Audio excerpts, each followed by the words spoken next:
What's up, everyone? Drew, aka Catching Rockets here. I hope y'all are having a good weekend. Believe it or not, we do have an option set up for you. Just one.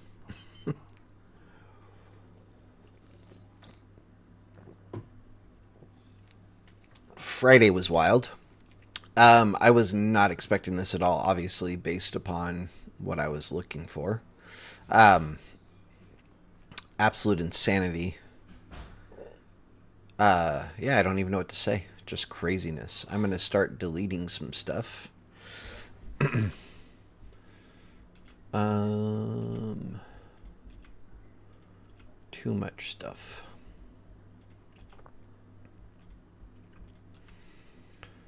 I will be trading live tomorrow. Um, if for whatever reason I'm not on, don't DM me. But there's 99% chance I'll be live. Excuse me.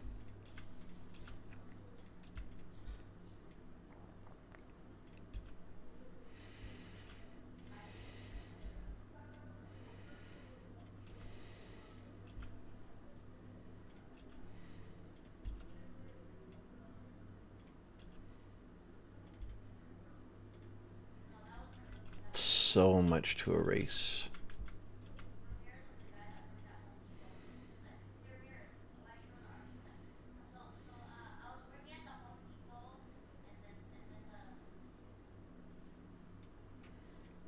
These.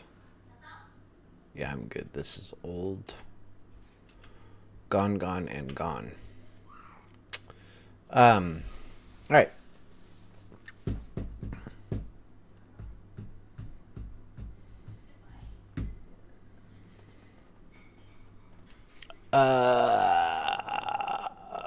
What am I about to do?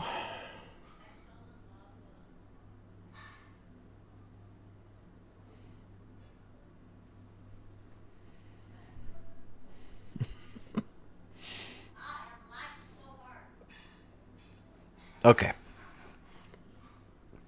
Sorry. Let's look at our options set up really quick first and foremost. Um, TSM, watching for puts tomorrow.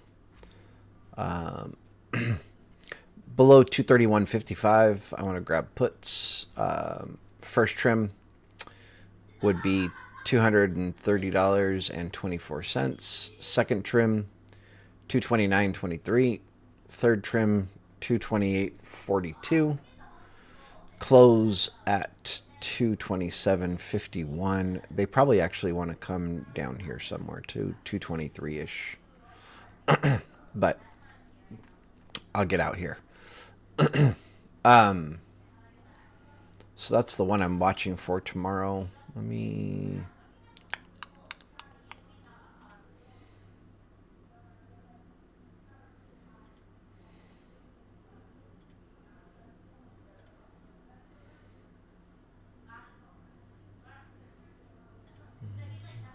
Okay.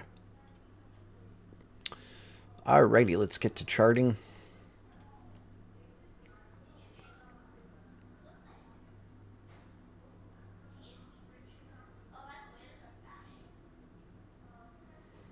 Correct, Sabrina. I'm not a crown trader in Keenan's anymore.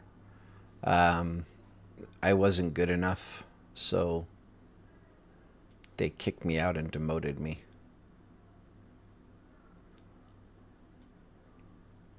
Sad times.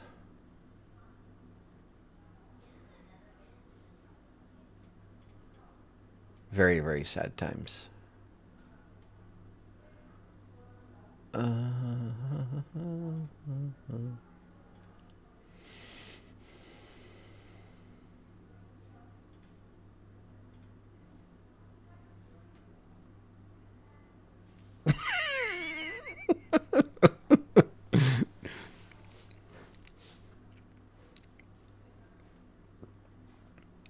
I wasn't good enough to be a crown trader in Keenan's. So, I don't know. I don't know what I did wrong. Um,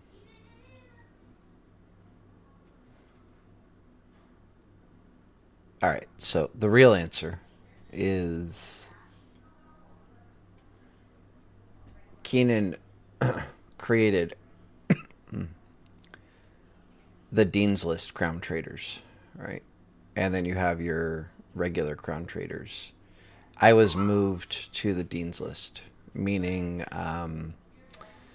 the people that are grandfathered in at like that $5, $10, $15 price range or whatever do not get access to the Dean's List crown traders.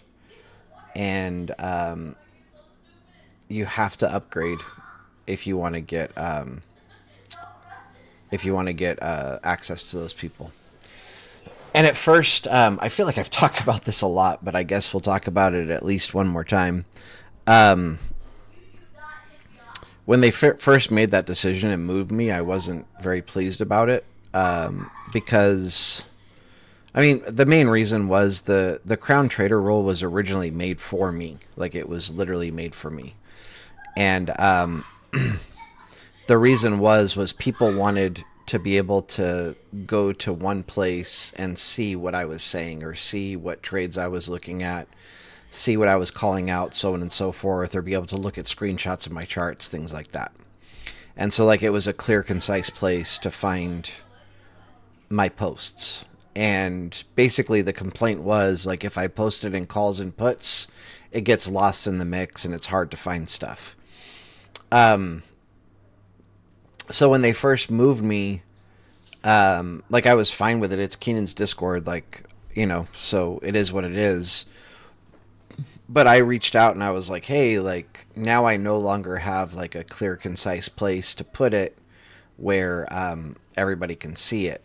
You know, whatever I post, you know, for like the public or whatever, the old members that are grandfathered in at the original price, anything I post is just going to get lost in calls and puts now. And basically the response that I was given was I had two options, which is to either leave things the way they were or to me move back down with the other crown traders.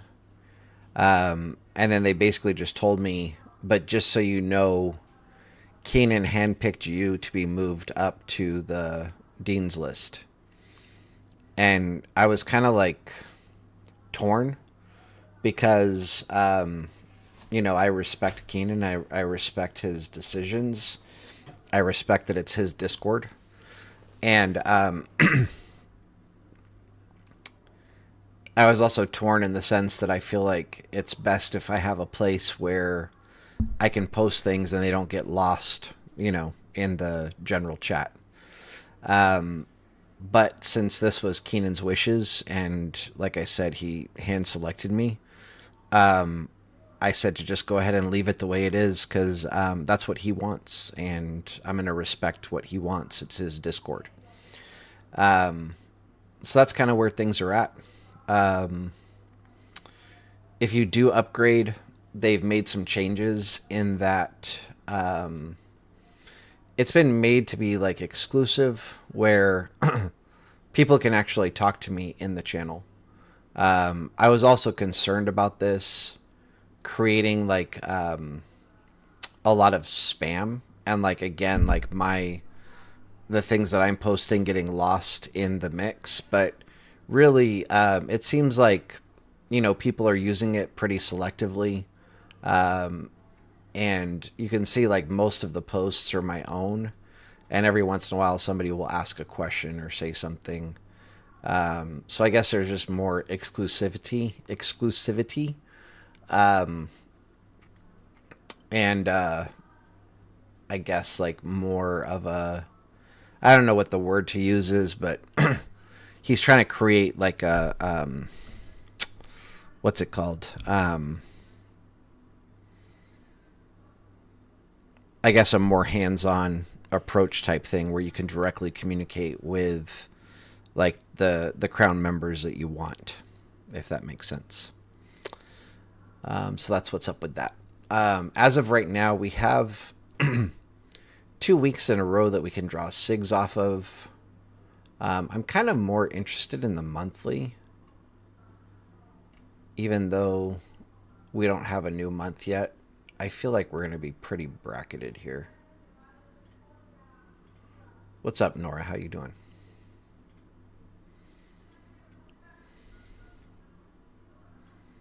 Oh, so actually we are not. Interesting.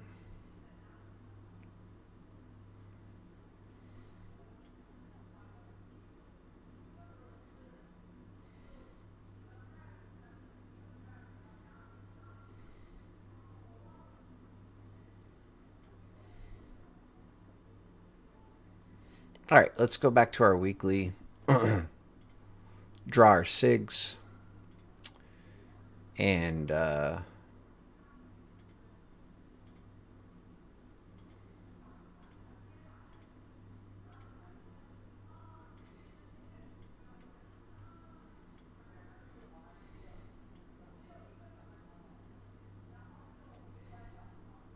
sorry, something's bothering me.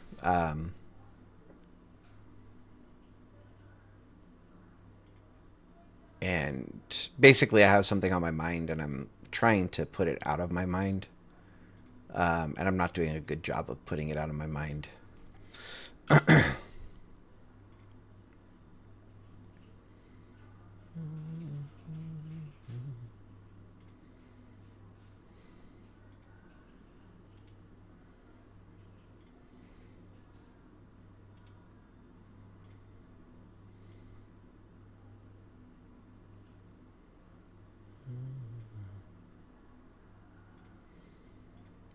Previous day value area high and first SIG are going to be the same level.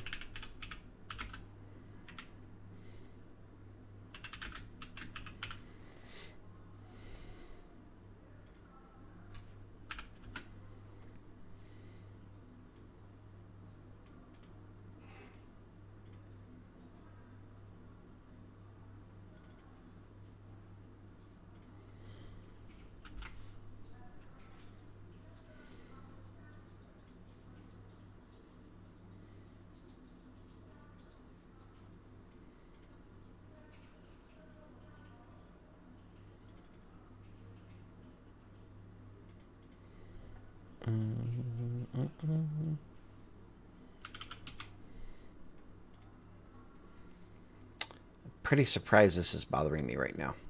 I was actually like, I don't know, something really old popped in my mind from like, I'm trying to think when I first got the news. It was probably like right around 2009. Um, and it was like finalized in 2012. And for whatever reason, like it popped in my head today. And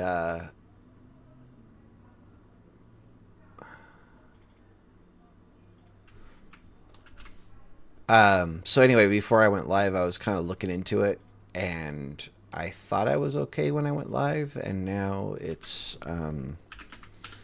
still very much on my mind. Um, and I kind of wish I wasn't live right now. Nothing personal.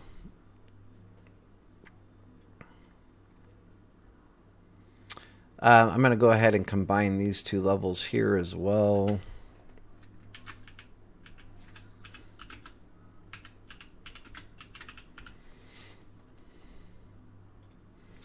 I have a feeling at the top here it's going to be all three up stacked right on top of each other. This is generally pretty good indication that we're at the top right for right now.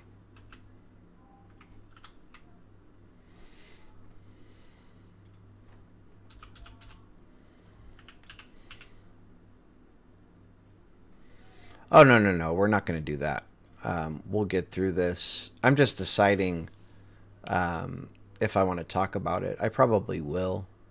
The only issue is it's going to be difficult for me to talk about. But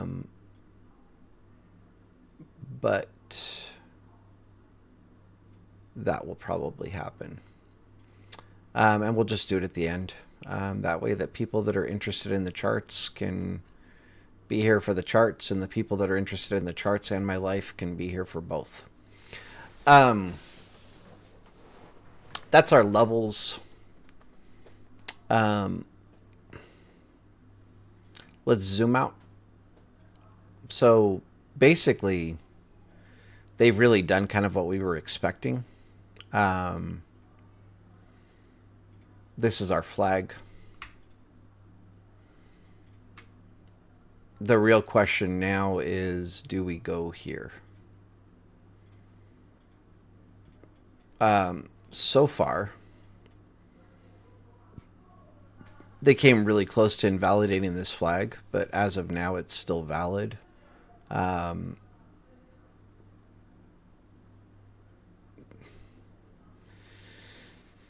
We had mentioned generally, like, this is the area where you want to be buying on flags if they give it to you. They might have stopped most people out if they did. I don't feel like you should have been stopped out, but I'm not positive about that. Like, let's say if you bought the top of that zone, and you're targeting here.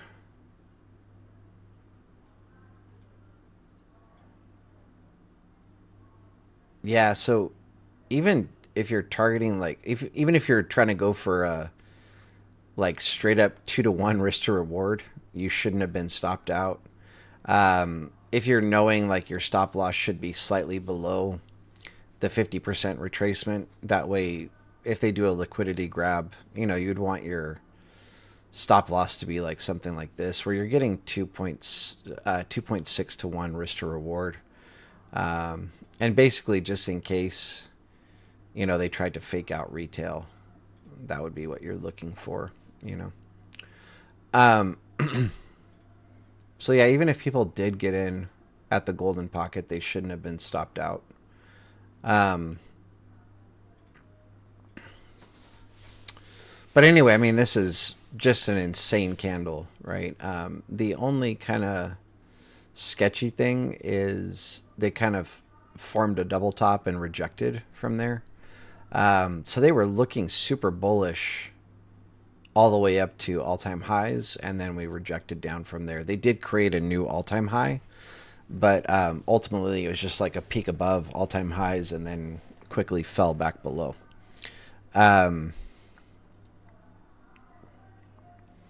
Pretty decent volume, or actually it's really good volume on this day. Again, I was pretty surprised. I was expecting things to be more choppy. Friday was the Jackson Hole Symposium, and like Powell speaking, Trump speaking. I was not expecting choppiness. I was expecting extreme volatility one direction or another. And that's exactly what they gave us.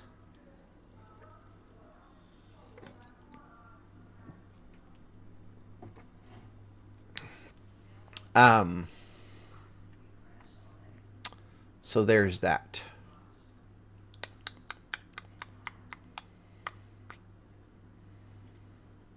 All right.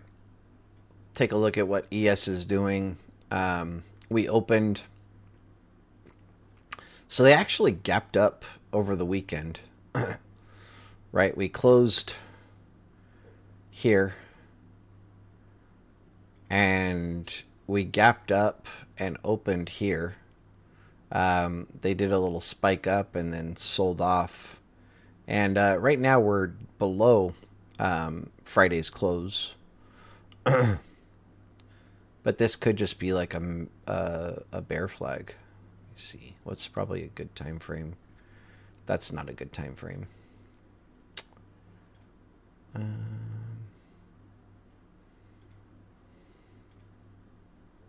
Yeah, something like this.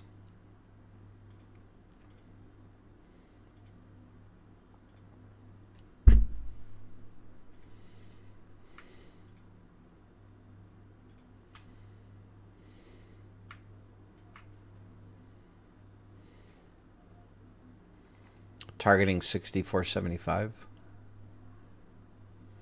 They're in the golden pocket right now. It's probably not a bad spot to get in short.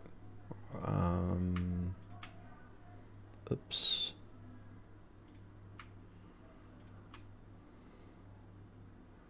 Your stop loss would need to be above 87.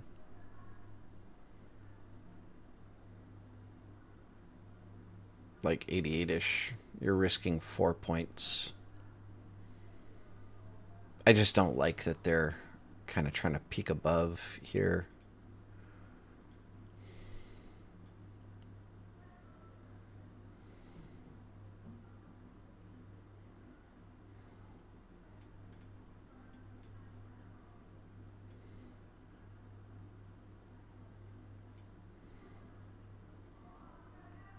Risking 3.5 to make 9.5. Almost a 3-to-1 trade. I'm not loving that they keep testing the top side of that golden pocket. They just broke through it, but this is also either a buy side imbalance or a sell side imbalance, which I haven't really talked about yet.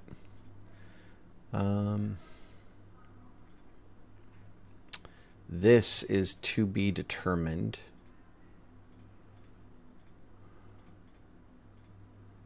By the way, so for everybody that might be curious, I've decided I'm going to go ahead and just tell you guys what's on my mind after I finish up here.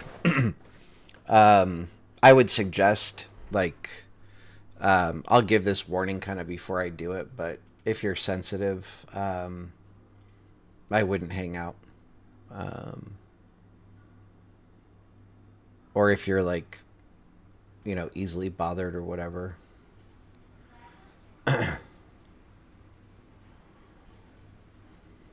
Sorry, give me 1 second, everybody.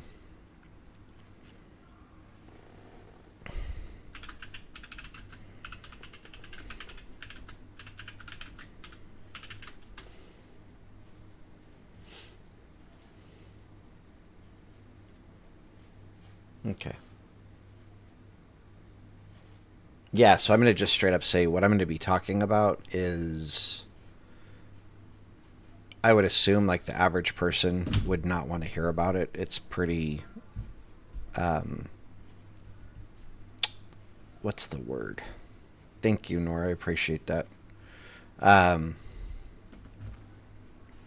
Pretty graphic, I guess. I'm not going to make it graphic, but basically there's no way to talk about what I'm going to talk about without it creating some kind of feelings for people.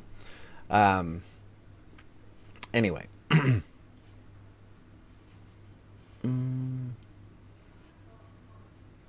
Oh, so we need to transfer these levels over to SPY. I've kind of removed... Let me just show you guys. Let me load up this chart really quick. Sorry.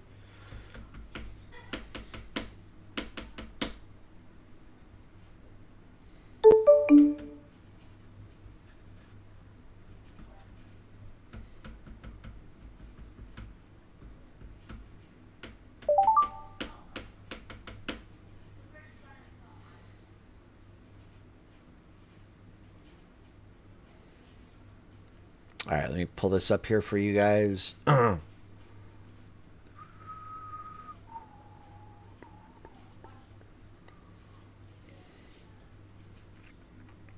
actually, before I do this, let me look at this, because I completely forgot to look at this for whatever reason.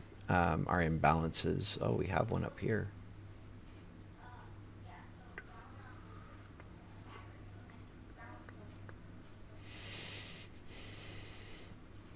Imbalance on 1 hour is pretty huge.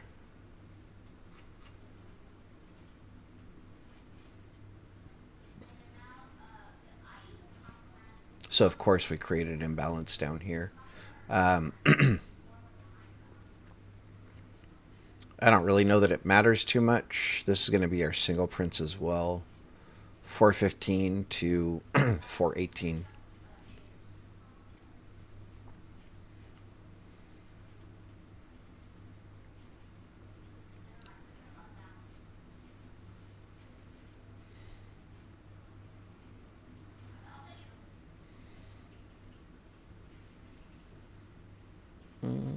What color should I make imbalances?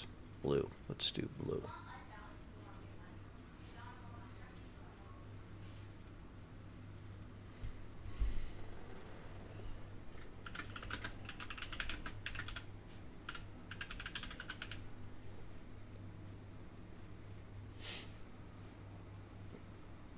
All right. So anyway, just to kind of show you guys what I'm looking at, obviously this is going to be a pretty massive buy-side imbalance here. I would like to actually zoom out and look at it.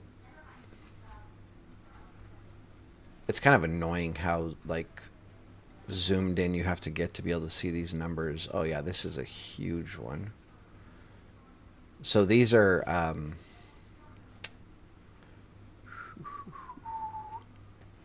600% larger. So 58, 600% larger than 0. 54, 600% larger than 0. I mean, yeah. And then 195 is 600% larger than 12, right? So this is very, very large amount of buying orders coming in versus sell orders. And I've mentioned before, like anytime, and I'm just going to reiterate this basically, like anytime you see 2 zeros in a row or 3 or 4 zeros in a row, you're kind of poised for like a good 30 to 50 point move on ES, which we got way more than that, I believe. This is 14 up to 87. So yeah, it's greater than 30 to 50 points. Always good stuff. If we go over to our cluster chart,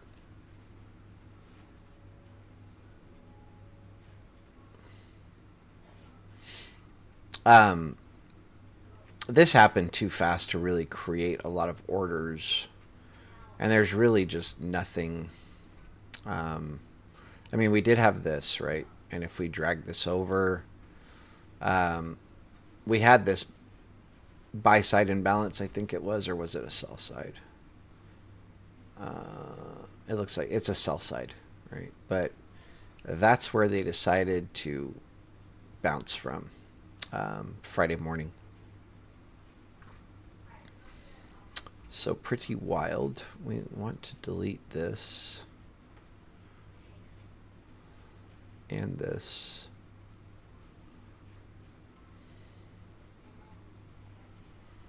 And this. Oh, all of these.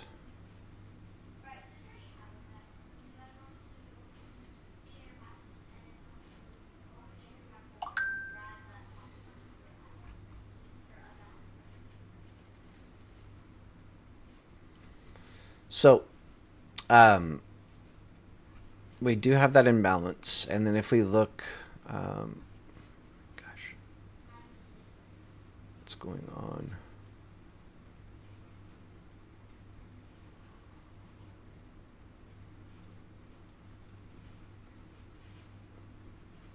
Why am I confused right now?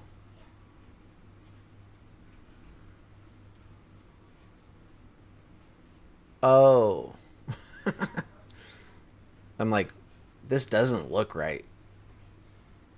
And I couldn't like zoom in close enough to see the numbers. It was very weird.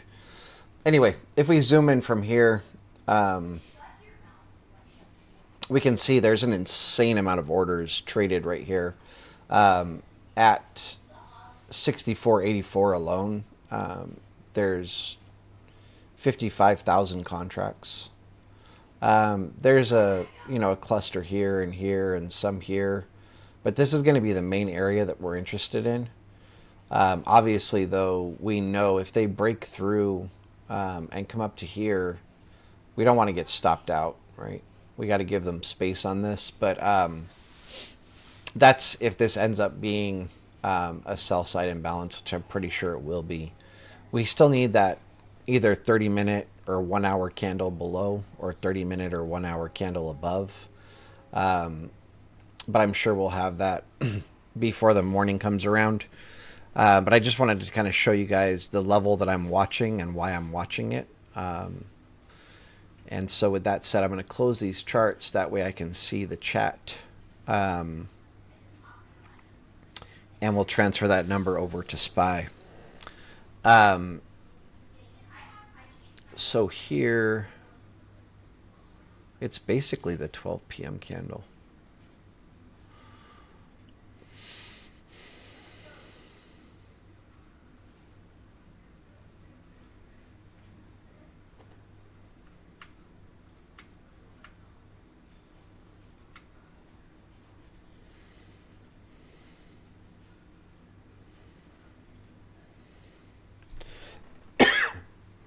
Excuse me.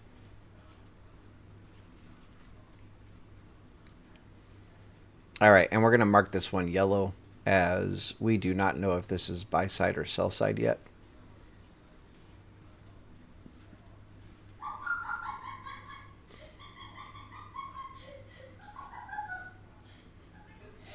Let's take a look at our fear and greed index. I'm guessing we're back into like regular greed levels.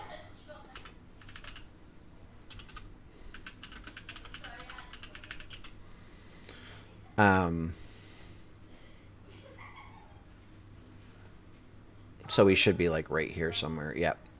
I'm pretty freaking good at this. I don't even need this index. And then let's also take a look at our news for tomorrow.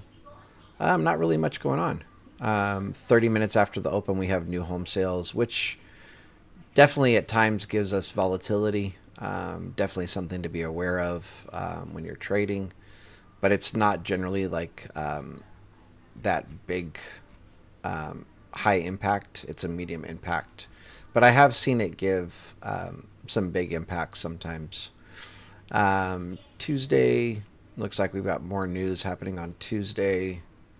Nothing on Wednesday. Thursday,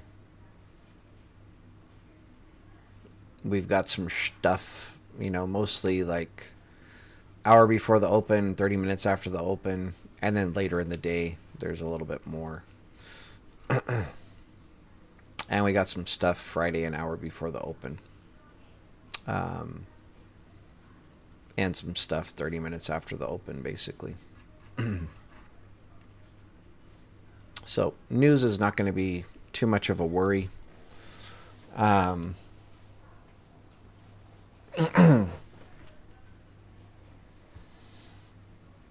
What's up, Splont?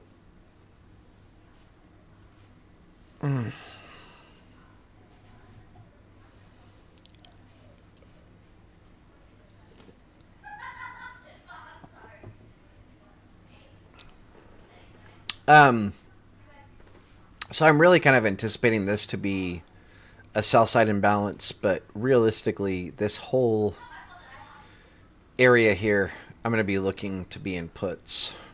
And you can do this with a very tight stop loss.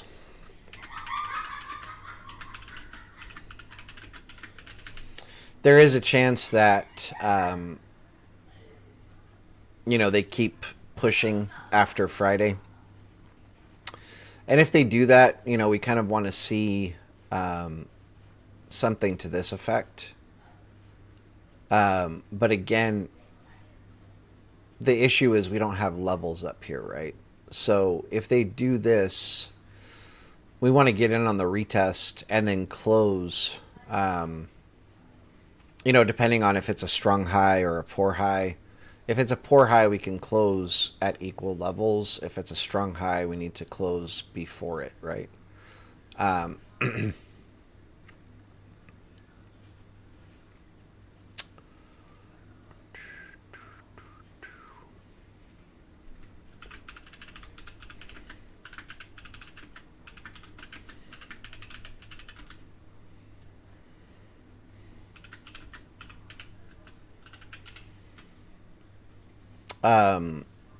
And then, like I said, for the people in the appropriate places, I'll be live tomorrow, which will be a lot easier to kind of call things out. But for this, I would be looking for something to this effect.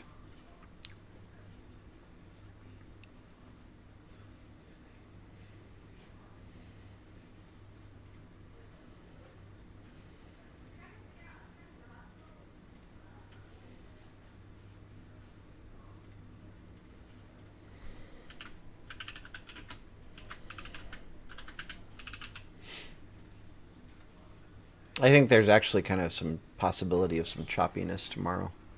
I'm leaning more bearish, but kind of anything's possible. There is a chance, that the momentum of Friday's news continues into Monday, and we kind of push higher. this ultimately is, a massive bull flag, right?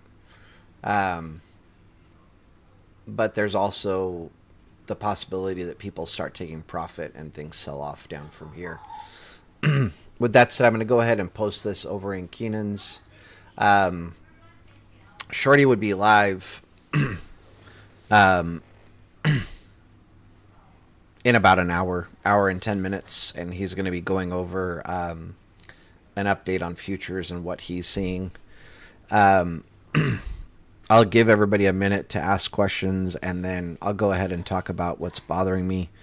Again, the conversation probably just is not for everybody. And if you feel, if you know yourself to be like easily bothered or sensitive or whatever, you probably just want to dip out and not hang out for this one.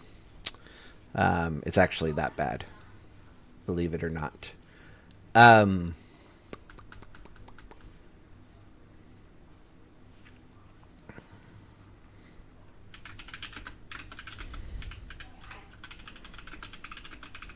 Definitely something I don't talk about very often, or try to not even think about very often.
Thank you, Nora. Appreciate that.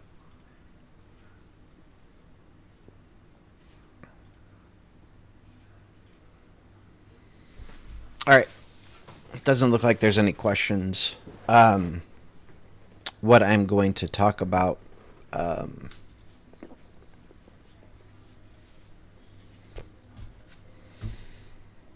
Yeah, short cover rally at all-time highs is definitely spooky. But it also just creates confusion, right? Like, it does look like they could, again, like the momentum from the news could just push things higher into tomorrow. But it also looks like they might be trying to reject from here and push it back down. It's really, really iffy. Kind of interested to see what Shorty has to say, because he might be able to provide some more insight. But I wouldn't be terribly surprised to see either scenario. And I hate to say shit like that, but generally when I feel that way, when I feel like they could push higher or they could push lower, is the days where we generally end up having like a double distribution where whatever, like at one point they push up to higher, you're like, they go higher, and then we get a rejection, and then they end up pushing it down lower. But like, I mean, fortunately, like most of the people here know I don't very often say like, oh, they could go up or they could go down. It really looks like there's a potential of both happening. And whenever I kind of see that, both generally do happen. But it's kind of weird, like, as, like a content creator going over levels for the next day, just be like, oh, it could go up or down. Really, I think both are possible, or distinctly possible. And again, when I feel that way, it generally does both. But it always just feels awkward saying that, because, like, it's just generally not, like something that I want to, whoa. That's crazy, Nora.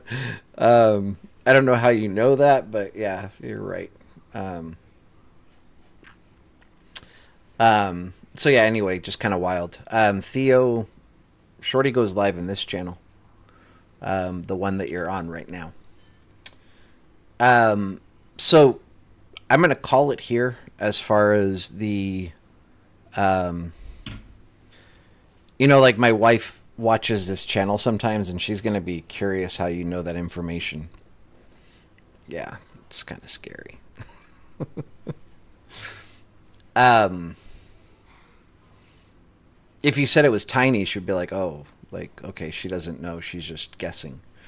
But the fact that you were right is gonna be bad for me. Um, anyway, I'm gonna um, call it here as far as the stock conversation is concerned. It doesn't look like we really have any other questions. And so then for those of you that actually are interested to hear what's been bothering me, um, I'm joking too, Nora. Before you say whatever you're about to say, I'm joking as well, kind of. Um,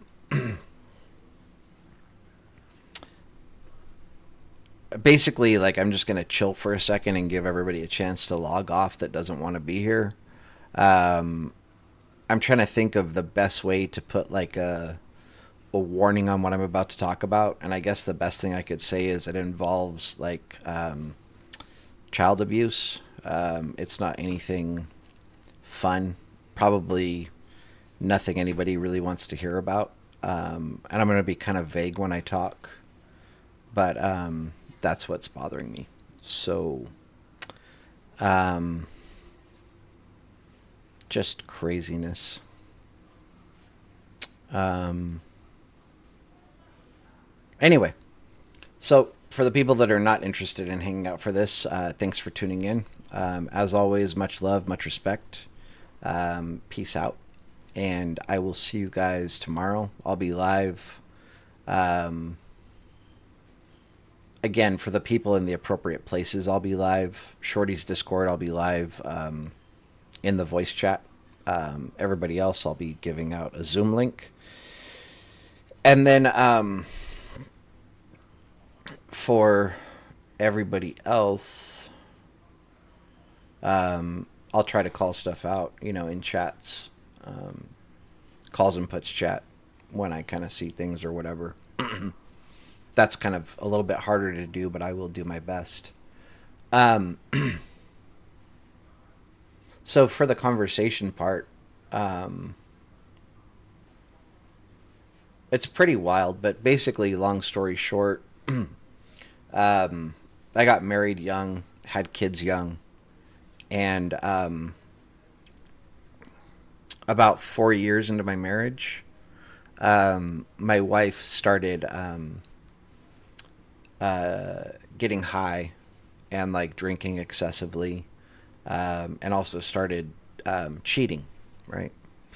And I mean, the bigger concern was really like that she was just wasted all the time on something, drugs or alcohol.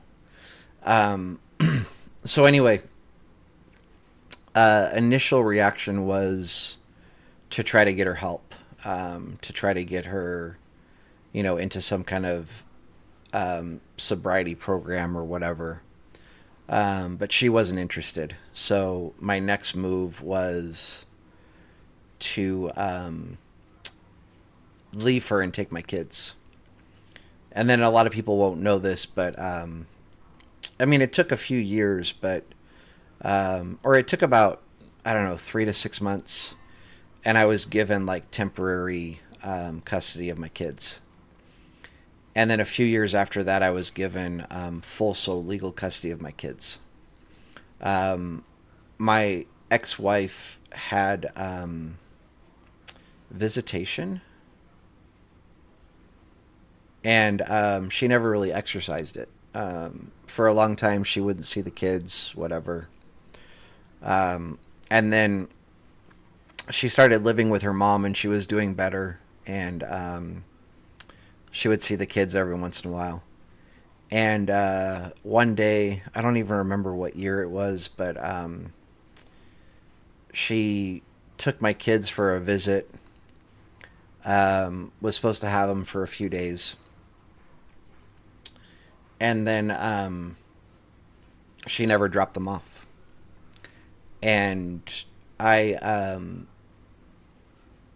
of course, was trying to call her or whatever, blah blah blah, nothing. So then I went to her mom's house, and they had moved. There was no what's it called? Like the residence had been sold, and they had moved, and she obviously like changed her number, and I had no way of getting a hold of her. Um, it took me a few years to find my kids, and the craziest thing was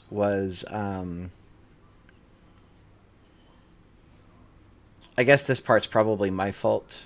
I don't know really what else to say, but of course I call 911 for the city where my ex-wife was living, and tried to report the crime. And they told me, no, you need to call the city where you currently reside. So hung up with them, called the city where, or I didn't call 911, I called the non-emergency number. Um, Called the city where I was currently living, and they said, no, you need to call the city where the crime happened. So then I called back to them. They said, no, you need to call the city um, where you live. So then I called back there, and they were just giving me this back and forth. And I eventually gave up on trying to report this crime to the police, which I shouldn't have done. But at the time, I was young, stupid. Um, didn't have a whole lot of respect for police back then. That's changed. I have respect for police now. Um, and was just kind of like, okay, fuck you guys, I'll do this on my own. So I ended up hiring a private investigator. I found my children, and the private investigator recommended that I show up, or like go to the address, but like park down the street from where I found my kids. Um,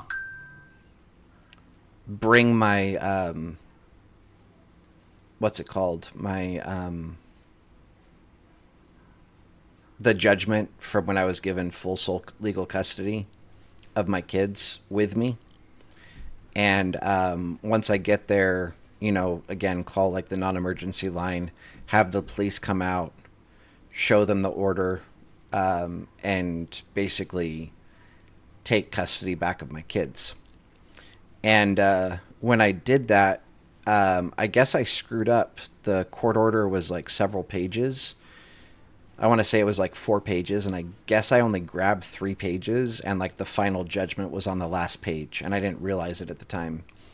I drive to her street, whatever, call the non-emergency line, the police come out, they go and try to basically enforce this court order, missing the 1 page that said that I have full sole legal custody. Once they realized that I didn't have that page, they were like, sorry, there's nothing we can do. Um, Basically, like, come back with the whole order or whatever. Before I could go back, my ex-wife had already filed like, she went to court, um, and I don't remember, like, I guess she filed, like, a plea for custody of the kids. And it was like an emergency order. And so then I had to hire a lawyer for the second time, basically like for custody of my kids. And I thought it was going to be like real quick. Like I had a court order that was actually very detailed, that talked about her drug and alcohol use, and how manipulative she was during the initial proceedings. She was basically, like the judge said, she was extremely manipulative and lying and all kinds of stuff. And so even me and my attorney both thought like it was going to be a pretty cut and dry, simple case. Um, the judge that we were assigned to had just lost his son in a car accident. So I guess he was all about um, keeping families together. And he basically said, like, despite what your court order says, the kids have been living with her for over a year now, and they've been going to school, and they seem to be doing well, and seems like she's doing well. And basically, um, he gave her 50-50 custody temporarily while we go through the whole court process again for custody. During this whole time, my kids, when they would come over to whatever, spend their time with me, they would be telling me about all this abuse that's happening, where she hits them and locks them in their bedroom or locks them out of the house, and just all kinds of crazy crap like that I don't even really want to talk about. But just stuff along the lines of physical abuse. Um, but they refused to talk to anybody. They wouldn't talk to police. They wouldn't talk to lawyers. They wouldn't talk to the judge, because they did a little bit, and she found out about it and basically retaliated against them, and like the abuse got worse. So then they were fearful, like that anything they say was going to be used against them. And so I don't even remember how long this dragged on. I want to say a good 2 years. It cost me over $100,000. The first time I fought for custody cost me like 30,000. The second time was over 100,000, and I had to hire a guardian ad litem, and a forensic psychologist. Um, and anyway, it was just insanely expensive. And this forensic psychologist was just an idiot. His job was to like interview, me, my ex-wife, my current girlfriend at the time, my ex-wife's new husband, my kids, whatever, like everybody, and figure out like who was telling the truth, who was lying, whatever, blah blah blah blah blah blah blah. And he was the one, like everything that was told to him should have been confidential. He was the one that the kids would tell him stuff, and he would turn around and tell their mom. And I'm telling you, she's like a master manipulator. So I'm not really surprised that he told her. I'm sure she kind of coaxed it out of him in some way or another. Um, and the whole thing was super messy. And there was one point where I got so frustrated with this what is it called? The forensic psychologist, that I'm kind of like an all or nothing person. Like I'm either really, really chill and laid back, or I'm going to kill you. Like if you push me to the point where I reach my breaking point, there's no going backwards. And basically like this forensic psychologist was doing everything incorrectly. And it's probably a good thing we were talking on the phone, but I called him out and called him and just literally cussed him up and down, told him he was a piece of shit. And I mean, literally, like I was on the phone with him probably for a good hour, just cussing him out. And he was really the main person that would decide custody. Like he was the one that would go to the judge and be like, this is what I found, blah, blah, blah, blah, blah, blah, blah. And there's like a 99.9% chance that the judge is going to go with whatever his recommendation is. So if you can understand kind of like how bad things were, that I was willing to cuss out the person that's probably deciding the custody of my kids, it was really bad. And finally, what ended up happening was,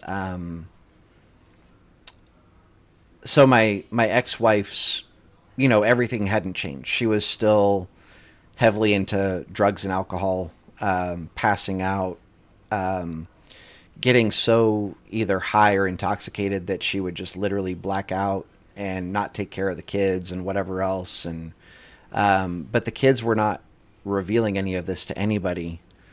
But kind of the breaking point was oh, and also Child Protective Services can suck one as well. Um, I wish I could talk to the person that I talked with, because I know that he didn't take what I said at face value. I called Child Protective Services because I knew, like my kids were kind of revealing a little bit here and there to me of what was going on. And so I called Child Protective Services, and I was very upfront. I was like, hey, like, this is the situation. I know that a lot of times people will call Child Protective Services when they're in the middle of, what's it called? A custody case, to try to make the other parent look bad.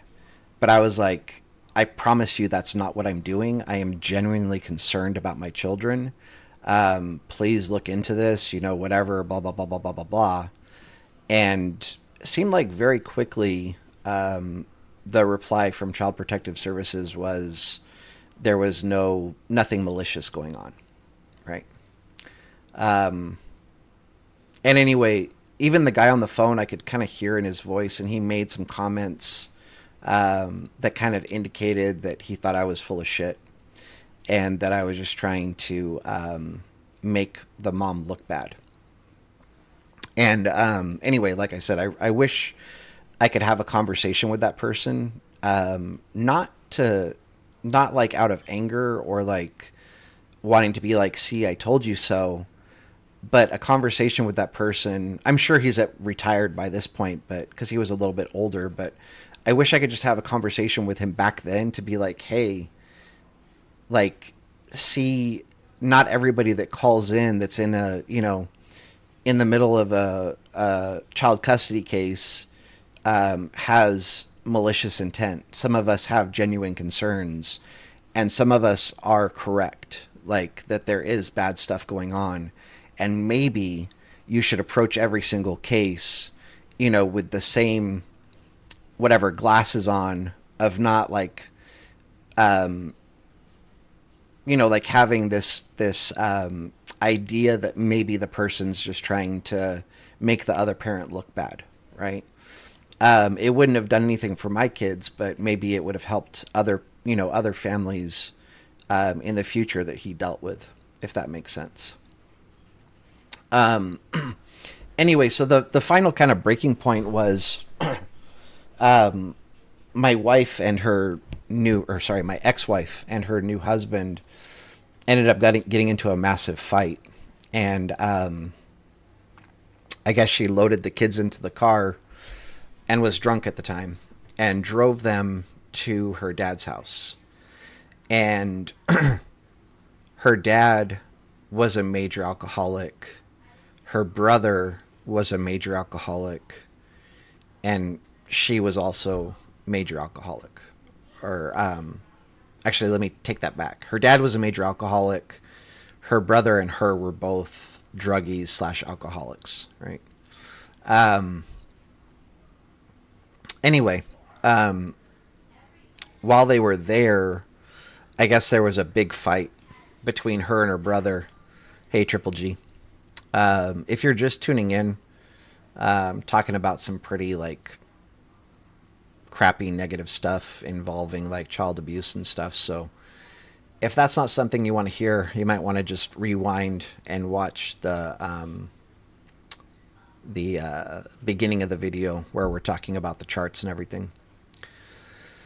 Anyway, so they had a big fight, her and her brother, like a big drunken fight, like 3:00 in the morning. The police were called out. And at that point, like basically everybody in the house was completely inebriated. And they did call out like Child Protective Services. And I guess a social worker talked to the kids and determined that they were safe, and basically just told the adults to go to bed and sleep it off. And then the police left. And then I guess another altercation broke out. And at that time, my ex-wife broke her brother's thumb. And the police were called out again. And when they came out, I guess my kids were hiding in the bushes outside because they were scared and didn't want to get caught in the crossfire, I guess, of the argument or fight or whatever it was. And I guess the police found my kids in the bushes, and they called out Child Protective Services. They were interviewed, and I guess everybody in the house, I don't remember the alcohol levels, but basically like high enough to kill most people. Like they were all blowing like in the 3s and 4s.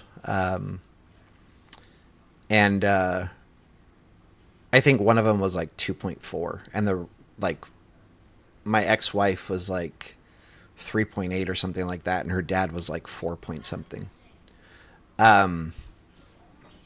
Anyway, the social worker was then like trying to figure out how to get a hold of me.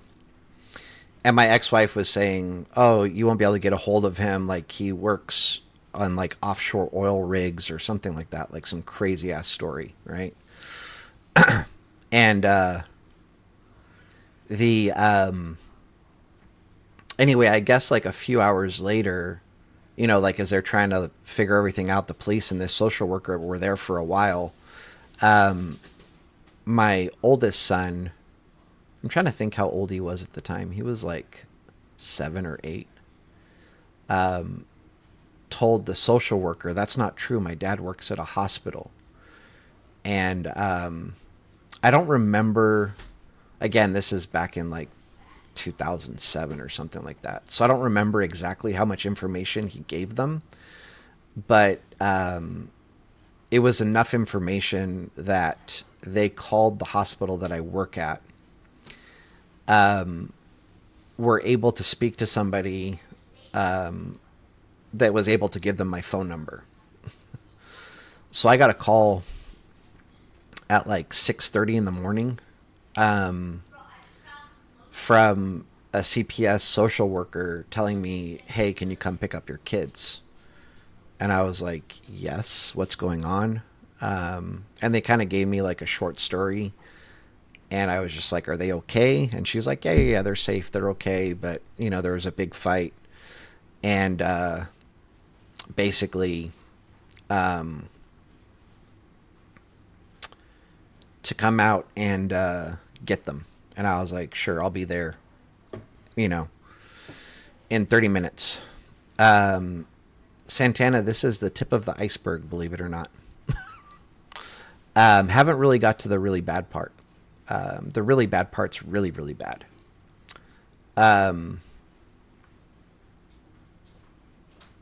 Basically, pretty sure you guys can do the math on this if I pull this up. Because, like, again, I don't want to talk about this if anybody is, you know, sensitive or whatever. So this is somebody that's still in jail to this day, based on what happened. So this would be my ex-wife's new husband. So it just gets worse, right? Basically,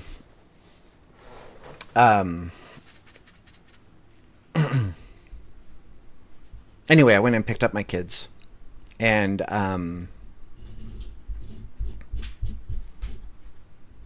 yeah, I don't know. The next part is bad. So, like, again, if you're really sensitive, I would literally just log off right now and stop the video.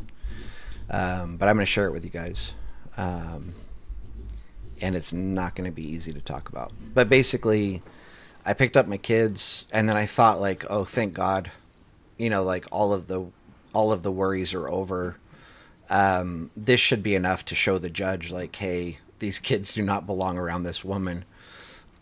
And that is what happened. They gave me, like, basically gave me immediate temporary full custody. And then shortly after that, I was granted full sole legal custody for a second time. And this is why it would suck, like, to be a dad when it comes to, like, custody of kids. Like, everything was pointing to this woman not having custody of her children, and she was still, like, granted partial custody after I had already been given full sole legal custody with a very detailed explanation of why she shouldn't be around the kids unless she turns her life around, which she hadn't. Again, so now things will get pretty graphic without being graphic, and probably not something the average person wants to hear about. But I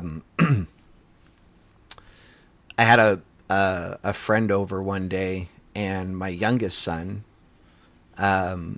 basically told him, like, he thought he was bragging, like, that it was something cool, and told him, like, I had intercourse with my mom. And my friend was like, what?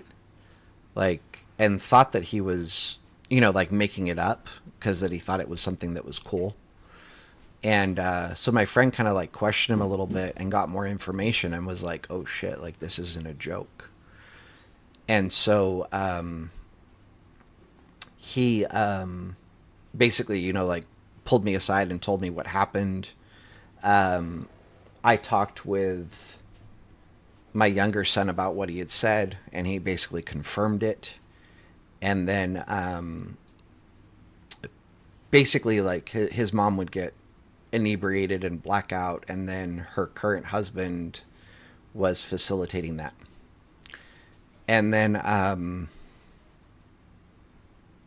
after I talked to my younger son to confirm what he had told my friend, I pulled my older son aside and told him, like, hey, this was just shared with me. So I just want to let you know we're going to have to go to the police, and they're going to be questioning you, and you just have to tell them the truth. And basically I just told both of my kids that. Like, I told my younger son, hey, like, we're going to have to go talk to the police. You need to tell them the truth. I told my older son, we need to go talk to the police. Same thing. You need to tell them the truth. I didn't, and I mean, I don't, not that I need to defend myself or anything, but I didn't say anything that would, like, convince them to be, on one side or the other or whatever. I just said, just tell them whatever's true, whatever you know. And when I said that to him, he was like, okay. And so I turned around and I started walking away, and he goes, Dad. And I'm like, yeah. Should I tell them what they did to me too? And I was like, fuck. Yeah.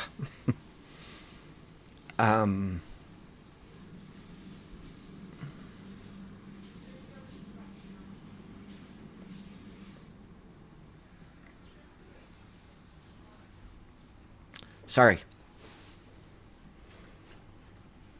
So anyway, we did all that. Stepdad, if you could call him that, got arrested. The craziest part was it seemed like he was going to get away with it because his attorney was trying to make it out that I was doing this to try to, like, secure myself custody by making him, look bad or whatever, which is insane. And obviously, like, at that point, it could still go kind of either way when it went to trial. But it ended up being, what's it called?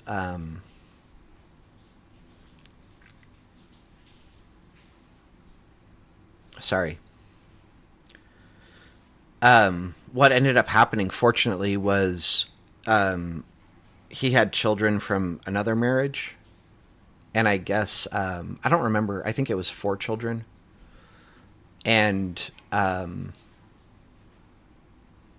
one of them came forward when they found out what was happening and said the same thing was happening to them. Um, and then I guess a second child also came forward and said the same thing was happening to them. And so now this is no longer, like an angry dad trying to make somebody look bad, right? This is a completely separate family that I don't have any contact with. I don't know them from a hole in the wall. And basically, people collaborating that the same thing happened to them, which was kind of like the final nail in the coffin for him, right? At this point, like, there's no arguing what happened. And the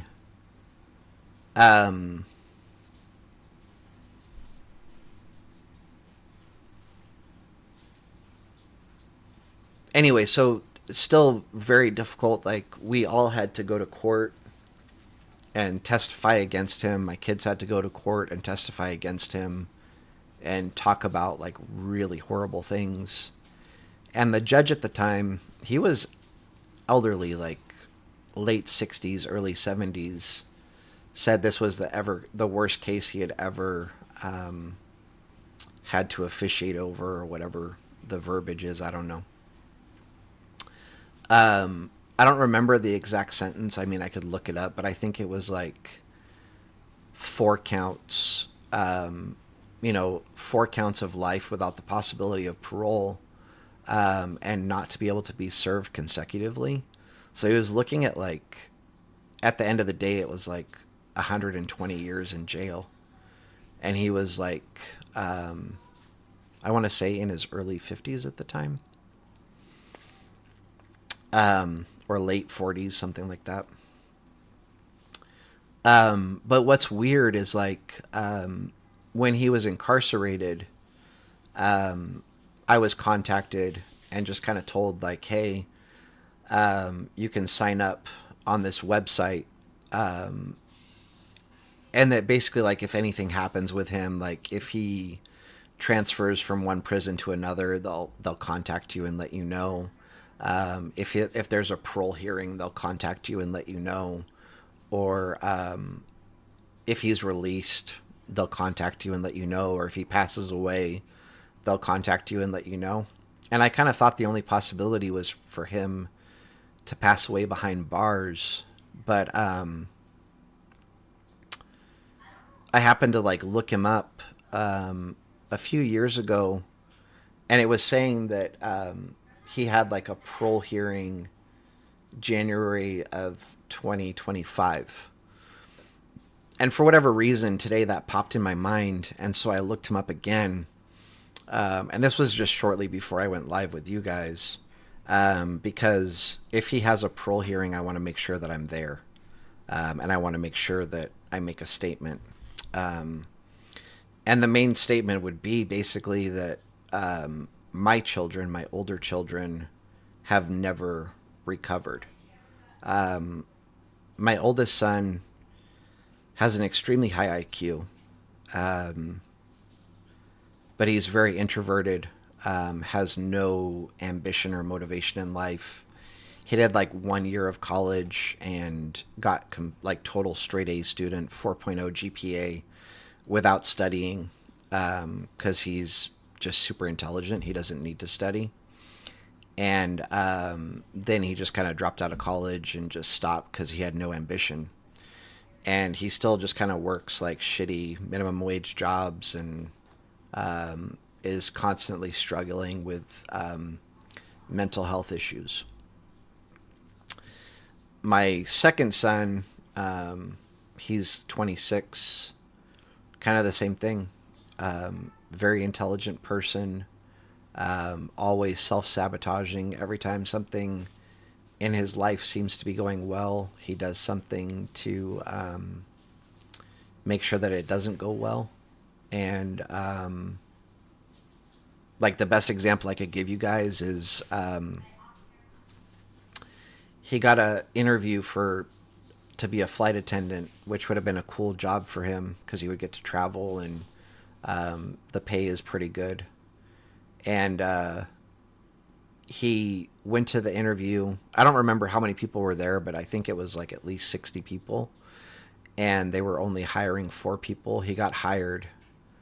And he went, they asked him, like, you can either drug test today or you can wait a couple of weeks and be drug tested then. And I guess they were basically giving the people like an opportunity to clear whatever, clean anything out of their system. And he's like, oh no, like I'll do the drug test today.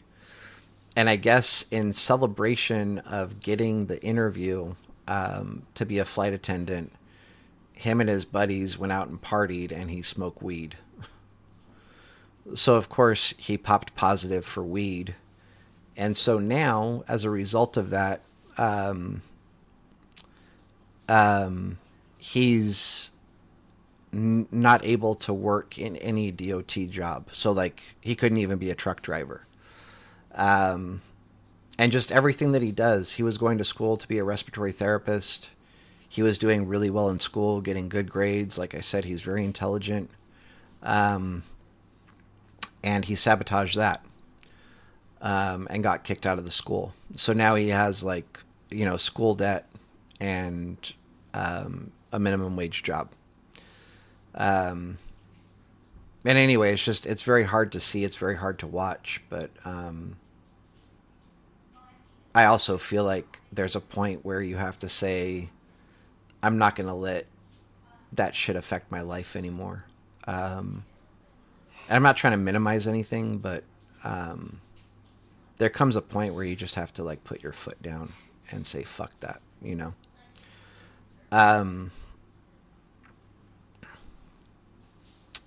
But anyway, so it's just crazy to me that he is even eligible for parole. But so it looks like that date that they set of January 25th has been changed because January of 2025 hasn't happened, and now there's a new parole eligibility date of June of 2027. If this does happen, I'll make sure that I'm there. I don't know if I should say this publicly, but nothing good would come of that man being released. I'll just say that, I guess. The first time, or basically when everything came out, my first instinct as a father and as a man was I wanted to go and kill him. And I basically immediately calmed myself down and said, no, like, let's have faith in the U.S. legal system and let's do this the right way. And when he was convicted, and the judge told me that he'll die behind bars, I felt like I did the right thing. And he said that he would never be eligible for parole, but I keep saying, I don't know if it's just like some like automated thing where it's saying he's eligible for parole, but he's not. But anyway, when he said he'll die behind bars and he'll never be eligible for parole, I was like, that's, like a worse justice, I guess, than death. Like, you're just going to spend the rest of your life thinking about what you did wrong, and you'll be stuck in a cage for the rest of your life. And then also probably constantly looking over your shoulder, wondering if somebody's going to finally do the right thing and put you out of your misery.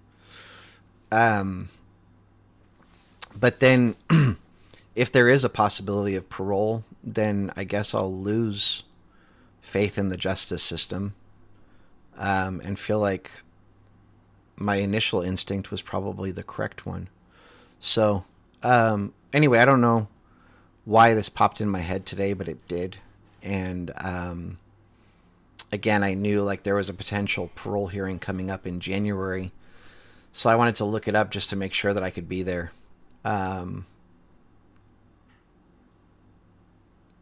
Yeah, Santana. I mean, that's definitely always in the back of my mind. You know. Um, but anyway, just I guess like it's refreshing to see that parole date's been pushed back. So again, maybe it's just some um, like automated system type thing where he keeps coming up for parole and it's never going to happen. Um, but like I said, if it does happen, I'll make sure I'm there. And it always reminds me of this guy. What is it?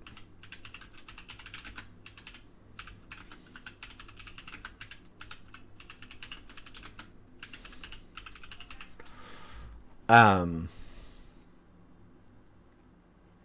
I'm not going to show anything graphic on YouTube. You guys can Google this if you want. But back in 1984, this man, well, you can see the gun in his hand, figured out that his child's, I don't remember what it was. I think this guy, like, abused and killed his child. And he was in custody and they were flying him from like one location to another, and this dad figured out like where he was flying into, and he was standing there pretending he was making a phone call, and then when he walked by, he turned around, as you can see like in this picture, put one round in his head, and that was it. Done deal. And I think the coolest thing is and I could be completely wrong about the story, but I know it definitely involved like some child molestation stuff. Um, but after all was said and done, this guy was cleared. He went in front of a judge, and the judge basically said his actions were justified. So this guy never. I mean, I'm sure he probably went to jail in the moment, but after he saw the judge, he never served a day in jail after that, which I think is freaking amazing. Um, oh, so I was correct. The man he shot was accused of kidnapping and assaulting the child, but I guess did not kill the child. But so yeah, I don't know. This is justice right here, like where you can just find the person, put a round in their head, and call it a day, and then this person did not get in trouble, which I just think is super progressive and amazing of that judge, and ultimately just saved the country money that would have been wasted keeping that person alive in jail that doesn't deserve to be alive. Anyway, um, sorry for the depressing conversation, but like I tell you guys, I kind of, I look at you guys as family, and I feel like, I open up quite a bit about my life and whatever on here. And hopefully what I just shared wasn't too hard for too many people to hear. But that's what started bothering me when I started going, again, like I was looking into all of this before I went live, and then when I went live, or before I went live, I thought I was okay, and then when I went live, it popped back in my head and was bothering me, and kind of felt like I had to talk about it and explain what was going on to you guys.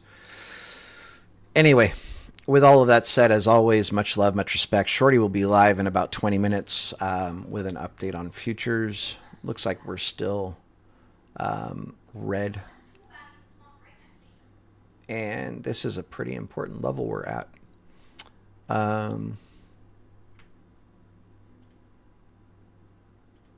Wow, they did end up hitting the 50% fib and then selling off from there.